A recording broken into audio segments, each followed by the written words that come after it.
Ladies and gentlemen, I'd like to read a telegram we just received. Final ballot tabulation shows Dragnet has won Michael Award for Best Radio and also for Best Television Mystery Program in 1952. 20,090 qualified members participated in nominations in final ballot. Congratulations and best wishes. Ed Bobley, President, Academy of Radio and Television Arts and Sciences.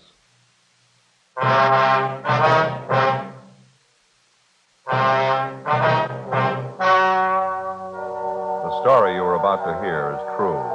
The names have been changed to protect the innocent. Fatima Cigarettes, best of all king-size cigarettes, brings you Dragnet on both radio and television.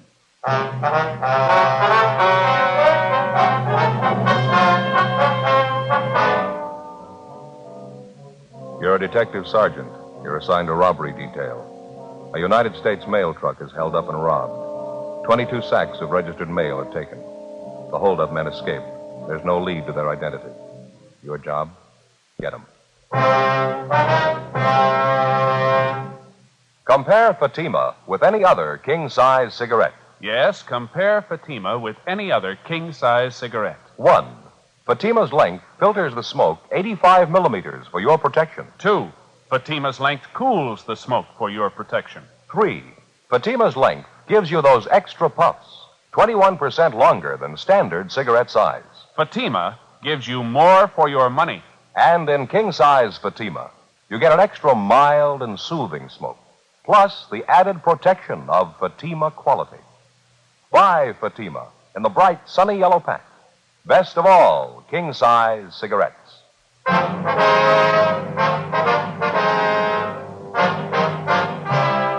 Dragnet, the documented drama of an actual crime. For the next 30 minutes, in cooperation with the Los Angeles Police Department, you will travel step by step on the side of the law through an actual case transcribed from official police files.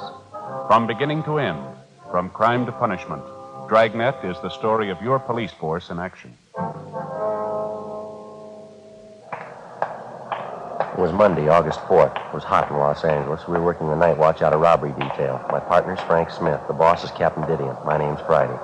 I was on the way back from communications, and it was 11:05 p.m. when I got to room 27A, the squad room. That's it. There wasn't anything else to do. One of them had a gun pressed right up against the back of my head. I didn't dare make a move. All right, Bud, take it easy. Joe? Nothing yet. The broadcast and the APB are out on him. How you feeling, Houston? Not bad. Still a little shaky. How about my partners, Frank and Adolph? Are they hurt bad? No, a couple of bad bumps in the head. They'll be all right by morning. Doctor's treating them now over at Georgia Street. Can we talk to him tonight? Doctor doesn't think it'd be a good idea. We can wait till morning. You look a little pale, Houston. You sure we can't get you something? No, I'll be all right. Still a little shaky, that's all.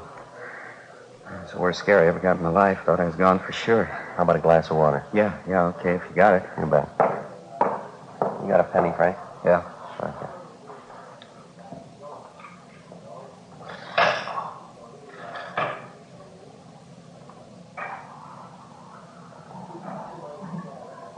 Just talking about the getaway car when you came in, Joe. Yeah. But Houston here is pretty sure he was right the first time. It was a dark blue sedan, late model. Mm-hmm. Any idea at all what make it was, Bud? I wouldn't like to say definitely. I don't want to mix you up. I got half an idea it was a GM car, maybe a Buick or an Olds. I can't say for sure, though. Well, here's your water. Oh. You didn't get a look at the license, huh? You're sure of that, are you? No, I didn't see it at all. The whole thing went too fast for me. I appreciate this. I got it. Robbery, Smith. Yes, sir. Oh, yeah, Inspector. Uh-huh. Yeah, I see. Yeah, we'll be here for a while. Yeah, 27A. Right, thank you. Goodbye. You got it. Post Inspector Joe. He's on his way over now. That's fine. Hey, Bud, when you started your run with that mail truck tonight, you have any inkling at all that there was something wrong? I don't think I get you, Sergeant. What do you mean? Well, I mean, did you happen to notice anyone suspicious hanging around the post office out by the loading platform, maybe? No, buddy. How about on your way to the Union Station? You notice any cars following your mail truck there? No, if they were, I think I'd have noticed it. I usually keep an eye out when we're making a run. It's a habit I got into, I guess. How long you been driving a mail truck, Bud? About 5 years. I've only been handling the registered mail the last couple of months, so. Did your truck leave the post office on schedule tonight? Yeah, right on the dot. We followed the other trucks out. You see, the trucks that pick up the ordinary mail, they leave first, and then our truck leaves right after them. We only handle registered stuff. I see. The same routine tonight, no different. And you were the driver of the truck, that right, Bud? Yeah, that's all I do is drive. Frank's the clerk, Adolph's the guard. That's regulations. On trucks that handle just the straight mail, the driver's the only one aboard. Registered mail trucks got to have 3 men, the driver, the clerk, and the guard. Yeah, we know. You usually drive the same route from the post office to the Union Station, do you? Yeah, we go the same way every night. Straight down Temple Street. Turn right and go down Ferguson to Alameda. Then over Alameda to Union Station. Make the pickup for the delivery, and then we come back the same way to the post office. And that's the route you followed tonight, huh? Yes, sir, that's it. Only we didn't make it back this time. I'd like to make sure we got this straight now, Bud. Do you mind checking us out on exactly what happened from the time you got to the Union Station? No, I don't mind. Well, try to relax if you can. Just take your time. Try to remember everything, will you? Say, would you mind very much if I called my wife first? I know I'm going to be late getting home. I don't want her to worry. You bet. Go right ahead, Bud. What's your number? I'll dial it. Oh, thanks. It's Pleasant, 29321. Okay. You got a family, Bud? Yeah, 3 kids. Mother-in-law, too. She lives with us. Here you are, Bud. Oh, thanks. Lorraine? Oh, hi, Mother. Did I get you out of bed? No, nothing's wrong. I just called to say I'd be a little late tonight. I didn't want Lorraine to worry. No place?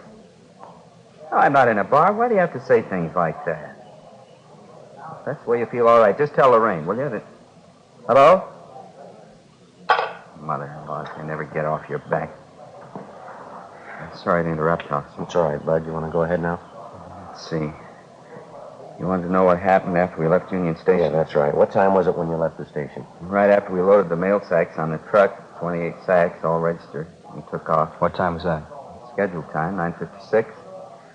Left the station, headed for the P.O., drove the same route, along Alameda to Ferguson, then up Ferguson. As soon as I turned the corner, I picked up their headlights in the rearview mirror. Then they started crowding us. I knew something was wrong. Too late to do anything then. They pulled up alongside, forced you into the curb, is that it? Yeah, the darkest part of the street, too. It was a big sedan, I know that, a 4-door job. Dark blue, and it was a late model, I'm sure. You notice anything special about the car, Bud? I mean, maybe a dented fender, some special accessories on it, anything like that? No, nothing I'd be sure of. I was too busy trying to keep going, get out of their way. I didn't have much of a chance. They forced us up on the sidewalk. I saw a telephone pole coming at me. I had to stop. What happened then? I threw a bright spotlight on us. Blinded me for a minute. And these 3 men got out of the car and came at us, guns in their hands. It all happened in a couple of seconds. I was never so scared in my life. Did you get a good look at any of the men? No, I didn't. It was pretty dark. The place they stopped us at. I couldn't be sure I'd recognize any of them if I saw them again. Well, what'd the men do when they came up to the truck? Put their guns in our face, made us get out of the truck and climb into their car, the blue sedan. And one of them got in the mail truck behind the wheel. His name was Sid. I heard that. One of the men said, "Follow us in the truck, Sid. You know where to go." That's what he said. And you happen to hear any other names? No, that was the only one. And Sid seemed to be the boss. He was giving the orders anyway. They put you and your 2 partners in the back seat of their car? Yeah, and the 2 thieves were in the front seat. One drove and the other held a gun on us. He kept the lower part of his face covered with a handkerchief. You could see the mail truck following a little ways behind us. Mm-hmm. They drove you straight down Alameda, is that right? Yes, sir. Like I told you before, I think it was about a mile and a half. And they turned off right into that alley by the warehouse, same place you found us. Uh-huh. I figured that was the end. They got us out of the car, Frank and me and Adolph. Made us line up against a brick wall there, hands up in the air, facing the wall, and then they opened up the back of the truck and transferred the mail sacks to their car. Well, any conversation while all this was going on? Not too much, no. You see, one of them, I think that was Sid. He covered us with a gun, a shotgun. The other 2 moved the mail sacks from the truck to the car, and every once in a while the Sid would tell them, "Come on faster, we're short on time." I think that's what he said. Well, why'd they slug your 2 partners, this Frank and Adolph? Any reason for I that? was coming to that. You see, when they got all the mail sacks in their car and they were ready to pull out, the other 2 guys came over to Sid, and one of them said, "What are we waiting for? Let's kill him and get out of here." Yeah? Well, right away, our clerk, Frank, he began pleading with him not to kill us. I guess Frank was thinking of his wife and his little kid. Mm-hmm. How'd the thieves react? Well, they slugged him, cracked him with a gun, and hit him a couple of times. Frank went down. He started crying. Just a young kid, you know. Yeah, we know. Well, this other guy told Sid again. He said, "Come on, let's kill him. Let's get out of here." He's the one who had something wrong with his voice. It was real husky, you know, like he had a cold. Uh-huh. Go ahead. Well, I got to say, this Sid wasn't much for killing us. He told the other guy he didn't think they ought to kill us because they'd set him up for a murder rap besides mail robbery. The other 2 guys told Sid, "What's the difference? If we're going to rob the mails, we might as well go all the way." And they argued about it a minute or so. Yeah. And my other partner, Adolph, he began to plead with him. He said, "Please don't kill us." I was sick to my stomach. I couldn't even talk. What'd you say? I said I was sick to my stomach. I couldn't even talk. Was that when they slugged Adolph? Yeah, this Sid slugged him. He hit him worse than he did Frank. He kept beating him and beating him. I still hear it. I just got sick. Well, make a long story short, this Sid finally said, "We'll give him a gambler's chance. We'll toss for it." Huh? That's just what he said. He said, "We'll toss for it." And he says, "Hey, you." And he motioned to me. He said, "I'm going to toss a coin. You call it. If you lose, we kill the 3 of you. If you win, we don't." Uh-huh. So help me, it's the truth. I didn't know what to do. I tried to talk them out of it. Yeah. They wouldn't listen. The Sid told me either I called it or they'd kill us then. Took a coin out of his pocket and flipped it in the air. I called heads. Guess I don't have to tell you. I won. Something new for the book. How'd it go after that, Bud? Tied up the three of us and drove off in their car. About 15 minutes later, that night watchman found us and called you fellas. You know the rest. And you're sure you wouldn't be able to identify any of the hold-up men if you saw them again? No. You're real sure? No, their general build, that's the only thing I'm sure of. This fellow Sid was tall on the thin side, about 45, 50 years old. The other two were fairly short, stocky. Like I told you, that one fellow's voice, deep and husky, I think I'd know him if I heard him talk again. Excuse me a minute. Robbery Friday. Yeah, Walt. How's it going? Uh-huh. Yeah, not much doubt. All right. Fine. Yeah, fine. Well, the getaway car, they just found it. Where'd you? Up in Elysian Park, just off Riverside. What about the mail sacks? They find them, too? Yeah, every one of them. Empty.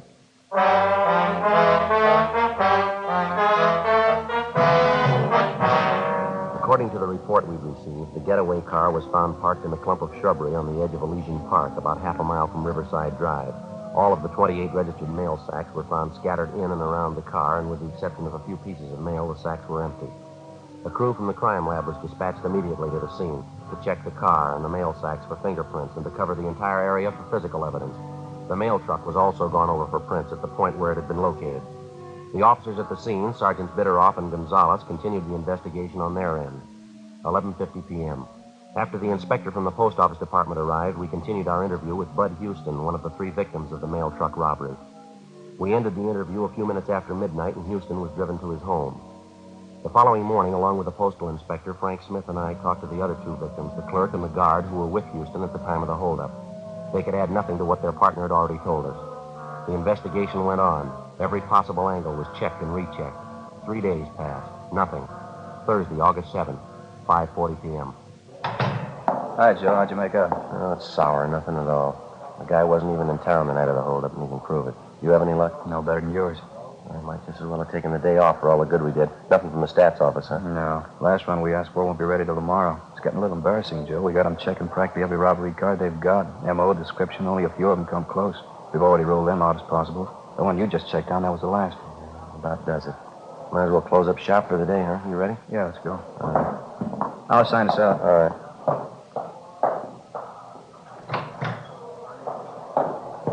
Okay, Joe. Now, that mail truck driver, Houston, he and his partners were in checking through our mug books again this afternoon. Oh, yeah, I forgot about that. Did they come up with anything? Well, they spotted one mug shot, Paroli from Quentin, only a partial ident. 3 of them couldn't even agree on that. I checked on the man. He's back in Quentin for a month. I can't say the 3 of them aren't cooperative. They've sure been working for us, haven't they? Hey, Joe, you in a hurry? How about washing up? Yeah, all right. Been a long time since we've had one start as slow as this one. You'll run into worse, Frank. Oh, I mean right from the start, Joe. We find the getaway car, plenty of prints on it. Can't get a make on any of them. Yeah, no. Find out the car was stolen. We check the owner, location, leads nowhere. Prints on the steering wheel of the mail truck, parts of the mail sack, still no make. How tough can it get? Well, they might have something when their kickback comes through from Washington. The hold-up men weren't amateurs, we know that. Joe, you checked with Gonzalez and Bitteroff today. I didn't see him. Yeah, they're not doing much better than the rest of us. They got an informant out on the thing. He's supposed to have some word for him tomorrow and a couple of possibles. Say, how about the money taken from the mail they got? List of the serial numbers on the bills going out to everybody? Yeah, revised list went out late last night. Copies sent all over the country. Right? Yeah, Mac, we're in here. Call for him, squad. Okay, thanks. Be right there. Okay? Let's go. All right. Hope this call means something, Joe. Wouldn't mind going late tonight. What do you mean? My sister-in-law, Florence, she's having me and the wife over for dinner, some kind of fancy pork dish. Well, what's the matter with that? She never cooks anything until it's done. She likes things raw. Oh, that's all? Imagine what that roast pork's going to be like. We'll all end up with trichinosis. Yeah. Go ahead. Mac? Which one, Mac? 1-2, Joe. Thank you. Friday talking. Yeah. Oh, yeah, John. Mm-hmm. You sure checked? Okay, fine. About 20 minutes. 20 minutes, yeah. Right, thank you. Anything, Joe? Wilshire detectives. They got a petty theft suspect out there now named Cecil Grant. Picked him up this morning. What about him? Well, he had a $20 bill on him stuffed down in the corner of his pocket. Yeah? They checked out the serial number. It's on the list. 6:05 p.m. Frank and I got in the car and drove out to Wilshire Station, where we double-checked the serial numbers on the $20 bill taken from the petty theft suspect, Cecil Grant. It checked out. The officers at Wilshire Division had already made a run on Grant through R&I, but outside of one other arrest for petty theft, he had no further criminal record. His fingerprints had been checked, but they failed to tie in. The suspect was taken from his cell to the interrogation room, where Bill and I questioned him. He talked a lot, but he didn't say much. Well, now, look, there ain't any reason to get mad. We can settle this thing without a big rhubarb. No reason to get mad. 28 sacks of U.S. mail, mister. A couple of men slugged till they couldn't stand up. We figure that's a good reason. All right. I know. Why bring your troubles on me? That wasn't You got a piece of the loot, a $20 bill. You had it in your pocket. You admit it's yours. All right, so what? The holdup's still fresh. It ties you in close, Cecil. You're warm enough for us. What do you mean? What are you getting at? You don't need me to explain it. You got a piece of the loot. You say the bill must have been in your pocket for at least a day. That's right. Then it's a good chance you were in contact with the thieves. Either that or you're one of them. I'm not. You know that. Couldn't have been there. I got an alibi. Now, face it, Grant. You're not going to alibi that $20 bill. Now, how about it? I don't know. I told you I don't know. If it's not your job, you better check us out, Cecil. Robbing the U.S. mail. I think you know what that gets you. I don't know. Money was in my pocket. I just don't know. 25 years, 30, maybe 35. If you're not in, why fool with it? How about it, Cecil? I'm not in. You know that. Then what about the 20? What about it? Well, this is the way it happened. Guy owed me a 20. Owed it to me for 6 months, maybe more. Tuesday came around, paid off. Gave me that bill you got. This last Tuesday? That's right. Thought it was funny, but he's a nice guy. I didn't want to make trouble. How do you mean? Well, when he paid me the 20 back, he said, well, look, the bill isn't phony, but don't let it out for a couple of days. Bill's okay, but just sit on it, maybe a week or two. That's just what he told me. Who was it? Where did we find him? Well, he's a nice guy, friend. I don't want to make trouble. It's already made. Now, what about it? Johnny Carter, 380 Nashville Avenue, apartment 2.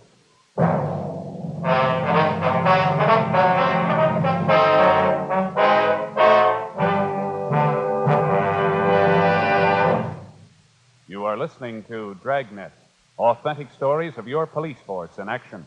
Because of its quality, Fatima is the one king-size cigarette that stands out. Here's the practical way to prove that yourself. Compare Fatima with any other king-size cigarette. 1. Fatima's length filters the smoke 85 millimeters for your protection. 2. Fatima's length cools the smoke for your protection. 3.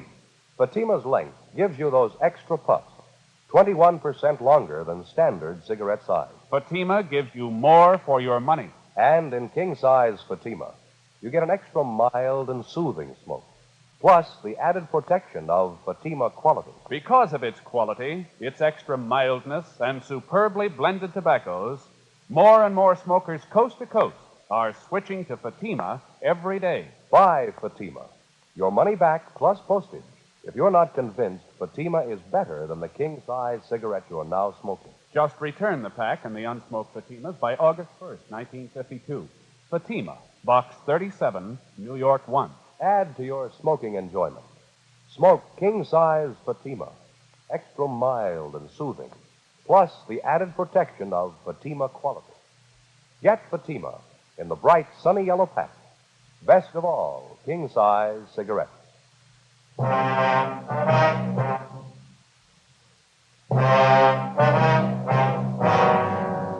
August 7th, Thursday, 6:55 p.m. We called R&I, but they had no make on the name John Carter. My partner, Frank Smith, and I left Wilshire Division and headed out to check on the address given us by the theft suspect, Cecil Grant. The 300 block on Nashville Avenue was in West Hollywood, just below Melrose. Number 380 was an aging two-story apartment house. The architecture was old Spanish, a relic of the mid-20s. The name John Carter appeared on one of the mailboxes, but when we rang, there was no answer. We contacted the apartment manager, and he told us John Carter worked at night at a downtown garage. Along with the manager, we went up to the second floor and checked through the suspect's apartment. We found nothing to indicate that he'd taken part in the mail holdup. After a routine interview with the manager, we got the name and address of the garage where Carter was employed, and we left. 8:23 p.m. We pulled up and parked half a block away from Carter's place of employment, an all-night service garage on South Figueroa. Frank waited in the car, and I headed up the block alone toward the garage.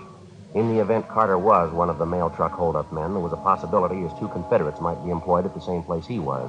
If this was the case, we didn't want to tip him off.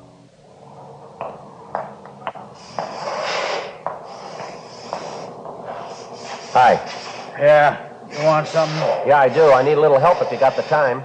I don't know. I'm busy right now. What's the matter? I got my car stalled down the street there. I can't figure out what's wrong. The lousy thing just stopped on me. All right.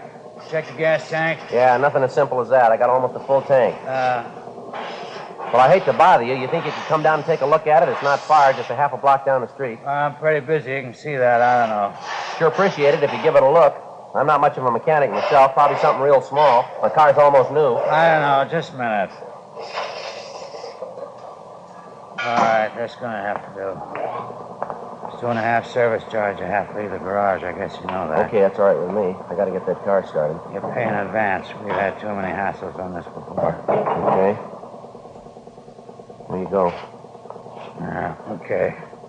Just down the street, you said? Yeah, down this way. Okay. I don't know what happened to the lousy thing. It just quit on me. Nice night. What'd you do, pound on a gas pedal, flood the carburetor? No, I don't think so. I kept trying the starter when the thing quit on me. There's an automatic choke on the car, though. Maybe that had flooded. I don't know. A half a block now. Which one's your car? Straight ahead there, the gray sedan. Oh, yeah. This one right here. Okay, get the hood open. Well, never mind that, mister. Just get in the car. All right, Frank. Oh, what's this? Police officers, his identification. Get in the car. What's the matter? What is this? Come on, in the car. Hey, what's the pitch? What's it all about? Your name, John Carter, address 380 Nashville Avenue. I don't know what you're talking about. Is that your name and address? All right, it is. What about it? Get him behind you. Help him, Frank. Yeah. All right, that's good. What are you trying to pull? What's this about? U.S. mail robbery, Carter. I want to talk to you downtown. I don't know anything about any mail robbery. What are you talking about? Nothing to worry over. If you're cleared, you'll be back on the job in an hour. Well, why pick me? I work at garage. It's my bread and butter. Why don't you go ahead and arrest the newsboy down corner? Same thing. No, there's a big difference. Yeah, you name it. A $20 bill. 9:05 p.m. After checking with the garage manager to make sure none of his employees were possible accomplices of Carter's, we drove the suspect back to the city hall, took him to the interrogation room, and started to question him. In the space of an hour and a half, he gave us 3 alibis, supposedly accounting for his whereabouts the night of the mail truck robbery. In the same period of time, we checked out each of the 3 alibis by phone calls. Every one of them was alive. The questioning went on. 11:30, midnight, 12:30 a.m. We sent out for coffee. 1 a.m., 1:30. We stayed on it. 2 o'clock, 2:30, 3 a.m. It was like any other interrogation. It's a lot tougher to keep asking the questions than to answer them. We were as tired as the suspect, but he had one big advantage. We had to keep pressing, and we couldn't afford to show our fatigue. All he had to do was to say no and refuse to answer the questions. At a few minutes before 5 a.m., we called a halt to the interrogation, but not before we gained a point. Apparently, by a slip of the tongue, Carter gave us the name of the girl he was keeping company with and also her place of employment. After we booked Carter on suspicion of 211 PC and after we picked up 2 hours' sleep, we located the girlfriend, a Grace Nelson, at her place of employment, a telegraph office at Alpine and South Flower. All I know is I met John about 3 months ago. His family's from Cedar Rapids, same as mine. There's nothing wrong with John I know of. You know any of his friends, Miss Nelson, any good people he has dealings with? Not personally, I don't. Heard him talk about some, though. Why, what's the matter? Do you remember any of the names, Miss Nelson? Let's see. He's always talking about Sid. I don't know his last name, though. Don't know where you'd find him. And then there's Sammy. I don't remember his last name either. Met Sammy once, but I don't know where he stays. You notice anything unusual about Mr. Carter the last week or so, ma'am? I mean, anything peculiar, anything out of the ordinary? Anything peculiar? No, I don't think so. John's been just as nice as ever to me. I like him very much. Matter of fact, he's been nicer than he's ever been. How do you mean, miss? Well, for my birthday, last Wednesday. Yeah. Well, he was so sweet about it. Really sweet. He gave me $400. Gave it to me in cash. Told me to go out and buy what I wanted. Wouldn't you say that's sweet? Have you any of that money left, Miss Nelson? Why, yes, of course I have. See, right here in my purse. See, right there. More than half of it. Carter tell you where he got this money, Miss Nelson? Gambling game. He said he wanted the cards. What's wrong? Serial numbers, ma'am. This money was taken in a holdup, U.S. mail. We've got a pretty good reason to suspect Carter. You mean John's a thief? That's how he got the money? I can't believe it. Wait, it's true, ma'am. So hard to believe. I hope you don't think I had anything to do with it. Robbing people, mails. Are you sure it's John Carter you want? Yes, ma'am, we're pretty sure. We understand you were pretty close to him. He said the two of you were going to get married. I don't know. We did have it said at one time, but now I don't know. I have people in this town, my whole family. I couldn't let this get out now. You're willing to admit the $400 you got came from John Carter, the same bills that he gave them to you? I don't know. I love John. I don't want to hurt him. I really love him. Tell me the truth. What's going to happen? Well, he's going to be charged with robbery, ma'am, holding up a U.S. mail truck, taking 28 sacks of registered mail. John? John Carter? That's right, him and 2 others. I'd like to ask you one more question, miss. Do you have any idea what Carter was up to? The robbery, I mean? Me? Of course not. No idea at all. I love John. I loved him for what I thought he was. Go through anything for him. I love him. Just wouldn't make any sense, though, would it? Ma'am? Going to jail for him. Just common sense. You can't love anybody that much. That afternoon, we had the suspect, John Carter, brought from his cell to the interrogation room where he was confronted with the testimony of both Cecil Grant and Grace Nelson, 2 of the people he'd given some of the stolen money to. Another hour of interrogation and Carter broke. He admitted taking part in the holdup and gave us the name of his partner. He named as the leader and mastermind of the robbery a Sidney Grover at an address in Highland Park. Frank and I checked it out. Yeah. Police officers, you Sidney Grover? Yeah. I'm not feeling so well. Can't you come back later? Not feeling well at all. It's kind of important, Grover. Like to talk to you downtown? Come back later, huh? A little later on. I got so many troubles right now. Please. I'd like to talk to you about a holdup, Grover, a mail truck. We got the 2 men who worked it for you. They gave us the whole story. 2 men? What do you mean? Can't you see I got troubles? Please don't bother me. Come back later, huh? Bad trouble. You better get your coat, Grover. Got to talk to you downtown. Look, don't you understand? My son's left me. My only boy. Packed his bag. He walked out. He left me. Afraid that's your problem, mister. He said he didn't want any part of me. He had an argument. He didn't like what I was doing. Big argument. He slapped my face, my own boy, and he walked out. Slapped my face. All right, you want to get your coat? Yeah, okay. Mail job, is that it? Got the other 2? Yeah, we got them. All right, no argument. I didn't try to run away. I guess you can see that. My boy said it was a crook. We argued. He slapped me, walked out. How come, Sergeant? I wouldn't know. Let's go, Grover. A sour story, huh? Old man trying a mail robbery. I'm 55. I don't look it, do I? Kid slapped my face. He said I was a crook. I couldn't hit him back, my only boy. Wish he hadn't called me a crook. But a sour story, isn't it? Yeah, it's sour. Let's go. The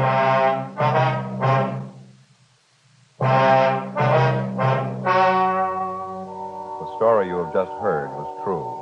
The names were changed to protect the innocent. On November 29th, trial was held in Superior Court, City and County of Los Angeles, State of California. In a moment, the results of that trial. Now, here is our star, Jack Webb. Thank you, George Fenneman. Friends, there's one thing I'd like you to remember the next time you buy cigarettes. Fatimas give you more for your money. That's because no other king-size cigarette can match Fatima quality, and because Fatima is 21% longer than standard cigarette size. That added length means that Fatima's extra mild and soothing smoke is cooled and filtered for your protection. Get a pack tomorrow and compare them with the cigarettes you've been smoking. Fatima, best of all king-size cigarettes.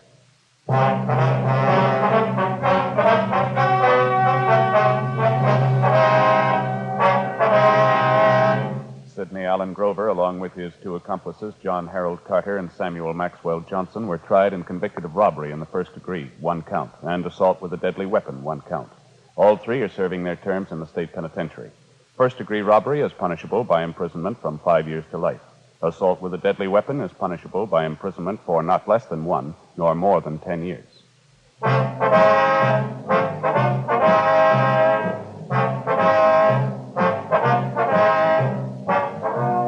You have just heard Dragnet, a series of authentic cases from official files. Technical advice comes from the Office of Chief of Police W.H. Parker, Los Angeles Police Department. Technical advisors, Captain Jack Donahoe, Sergeant Marty Wynn, Sergeant Vance Frazier. Heard tonight were Herb Ellis, Vic Perrin, Inga Hollis. Script by Jim Moser. Music by Walter Schumann. Hal Gibney speaking. Fatima Cigarettes, best of all king-size cigarettes, has brought you Dragnet, transcribed from Los Angeles.